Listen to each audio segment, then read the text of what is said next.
ప్రియులారా, మన ప్రభు అయిన యేసుక్రీస్తు నామములో మీకు శుభోదయం.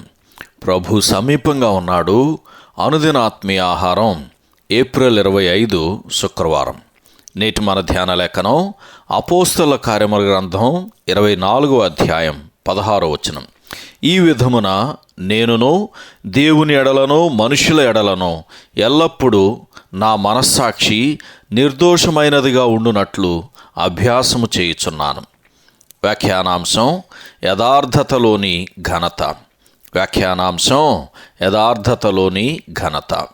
వ్యాఖ్యానం: యథార్థత, చిత్తశుద్ధి, దేవుని ఎదుటను మనుషుల ఎదుటను సూటిగా ప్రవర్తించే లక్షణాలు లేకుండా భక్తిపరమైన ప్రసంగాలు, సుదీర్ఘమైన ప్రార్థనలు, సంఘ సమావేశాలకు హాజరు కావటం అనేవి విలువలేనివి.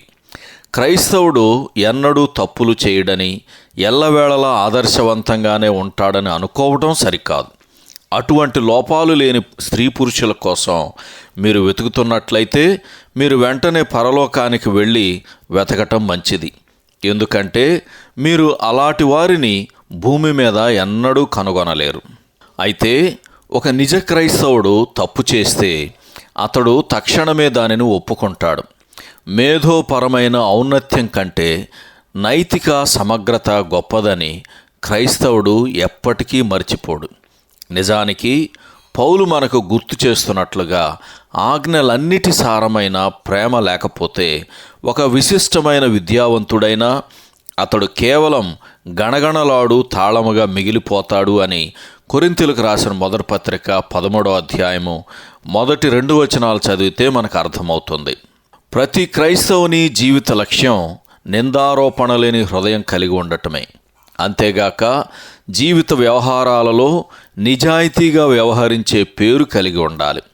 మీరు ఒక యజమాని అయితే మంచి వేతనాలు ఇవ్వాలని కోరుకుంటారు కదా. మీరు ఒక ఉద్యోగి అయితే మంచి సేవలను అందించటంలో ఆనందాన్ని పొందుతారు కదా. చాలా నదులు వంకరగా ఉంటాయి ఎందుకు అనే ప్రశ్న తరచూ అడుగుతారు. దానికి సమాధానం, కనీసమైన ప్రతిఘటనను చూపని నది వంకరగానే ప్రవహిస్తుంది. కొన్నిసార్లు మీ అనుభవంలో కాదు అని చెప్పవలసిన సందర్భాలు తప్పనిసరి అవుతాయి. అయితే ఈ చిన్న మాటను దృఢంగా, ధైర్యంగా చెప్పినప్పుడు దానిలో అద్భుతమైన శక్తి ఉంటుంది.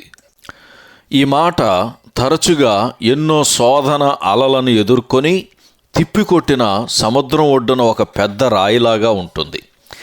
మతపరమైన స్వేచ్ఛ ఈ భూమి మీద కనుమరుగవుతోంది. దేవుని ఆత్మీయ ఆశీర్వాదాలు పొందిన దేశాల్లో కూడా ఇట్టి స్వేచ్ఛ అదృశ్యమవుతూ ఉంది. ఇంకను అచంచలమైన విశ్వాస్యత కనపరిచినందుకు మన ప్రాణాలను మూల్యంగా చెల్లించవలసిన సమయం రావచ్చు. ఒకవేళ అటువంటి ధన్యత మనకు గనక లభిస్తే మనం ధైర్యంగా ఉండాలని దేవుని ప్రార్థిద్దాం. సహోదరుడు జి. హెండర్సన్. శుభములతో వందనాలు.